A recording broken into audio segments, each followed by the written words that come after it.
ఏపీలో postal ballot అంశం తీవ్ర చర్చనీయాంశంగా మారింది. పోస్టల్ బ్యాలెట్ డిక్లరేషన్ ఫామ్ పై అటెస్టింగ్ ఆఫీసర్ సంతకం, స్టాంప్ రెండు ఉండాలనేది ఎన్నికల కమిషన్ నిబంధన.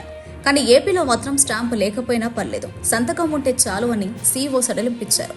ఒకవేళ సంతకం ఫోర్జరీ అనిపిస్తే అప్పుడు returning officer, assistant returning officer వద్ద అసలు సంతకంతో పోల్చుకోవాలని చెప్పారు. ఈ నిబంధనపై వైసీపీ తీవ్ర అభ్యంతరం చెబుతోంది. టీడీపీ మాత్రం పరోక్షంగా ఈ నిబంధన తెచ్చేలా ఈసీకి గతంలో విజ్ఞప్తులు చేసింది. ఇప్పుడు ధీమాగా ఉంది. ఎన్నికల విధుల్లో ఉన్న ఉద్యోగులకు, సైన్యంలో పనిచేసే ఉద్యోగులకు పోస్టల్ బ్యాలెట్ ఇస్తారు. ఈసారి కొందరు జర్నలిస్టులకు కూడా పోస్టల్ బ్యాలెట్ సౌకర్యం కల్పించారు. వైనాట్ 175 అంటున్న వైసీపీ పోస్టల్ బ్యాలెట్ విషయంలో మాత్రం వైనాట్ ఎంప్లాయీస్ అని అనుకోవడం లేదు. ఎందుకంటే ఉద్యోగుల్లో ప్రభుత్వంపై తీవ్ర వ్యతిరేకత ఉందనేది వారి అనుమానం. సిపిఎస్ రద్దు, పీఆర్సీ, రిటైర్మెంట్ బెనిఫిట్లు, ఇలా చాలా విషయాల్లో ఉద్యోగులు వైసీపీ ప్రభుత్వంపై గుర్రుగా ఉన్నారు. ఆ వ్యతిరేకత అంతా ఎన్నికల్లో బయటపెడతారని వైసీపీ అనుమానిస్తోంది. ఉద్యోగుల వైఖరి తమకు అనుకూలమని టీడీపీ అంచనా వేస్తోంది.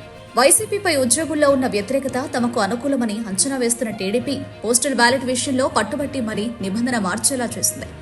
అటెస్టింగ్ అధికారి స్టాంప్, సీల్ లేకుండా ఉన్న ఏ ఒక్క పోస్టల్ బ్యాలెట్ కూడా వృధా కాకూడదనే ఉద్దేశంతో ఈసీకి ఫిర్యాదు చేసి మరీ ఏపీ వరకు నిబంధనలు మార్చేలా చేసింది.